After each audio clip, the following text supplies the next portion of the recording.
Arctic is under threat. Here are the facts.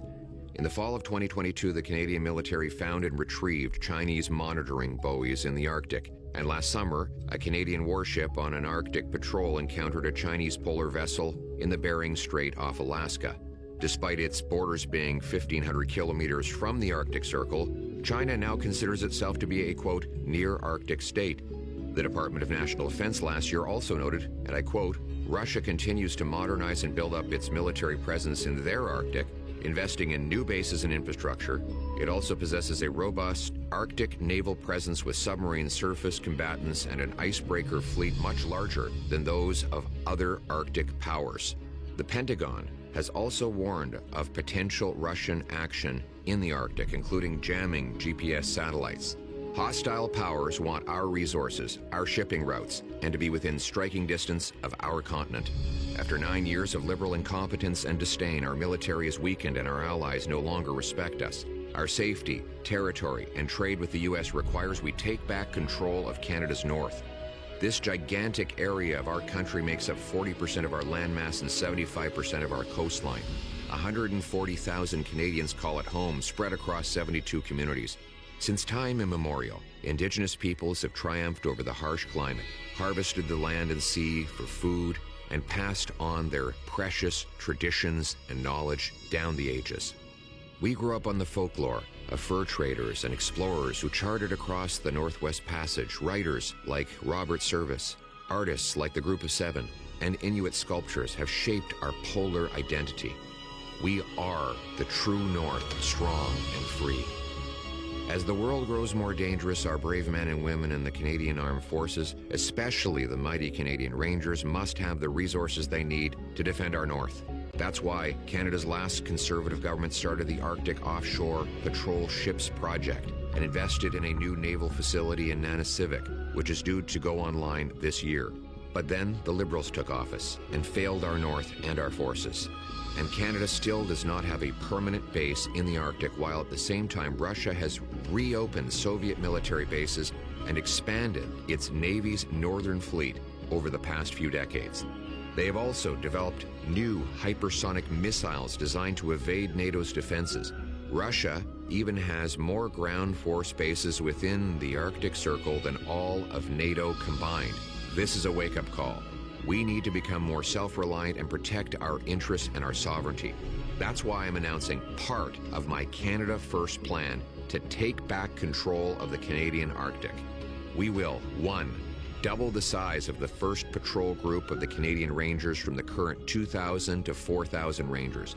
The Canadian Rangers provide self-sufficient mobile forces to support the military.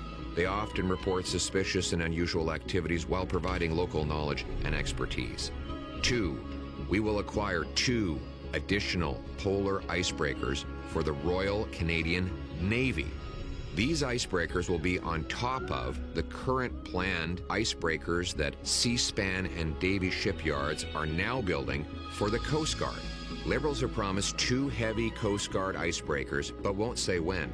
My government will deliver those by 2029, on top of the new ones for the Navy that I just mentioned.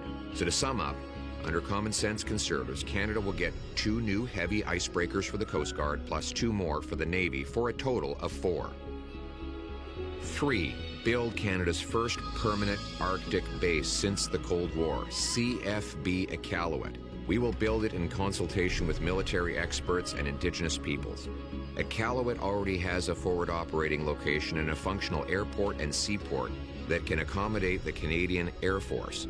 Iqaluit already has over 7,000 people, so the base would not be isolated and it would bring increased quality of life and economic development to this important city.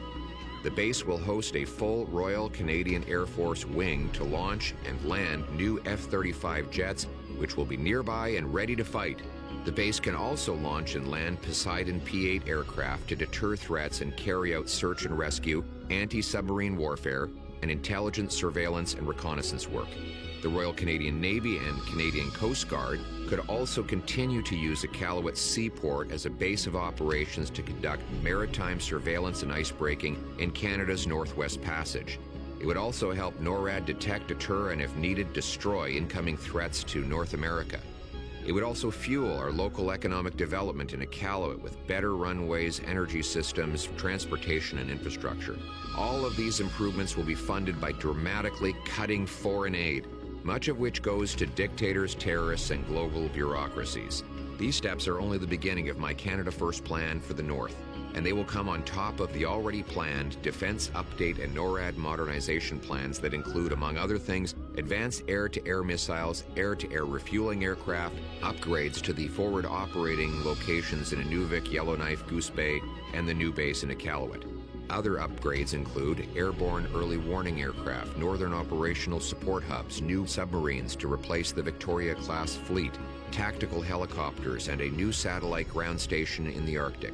Common sense conservatives will deliver these things faster than the current Liberal plan by eliminating red tape and delays.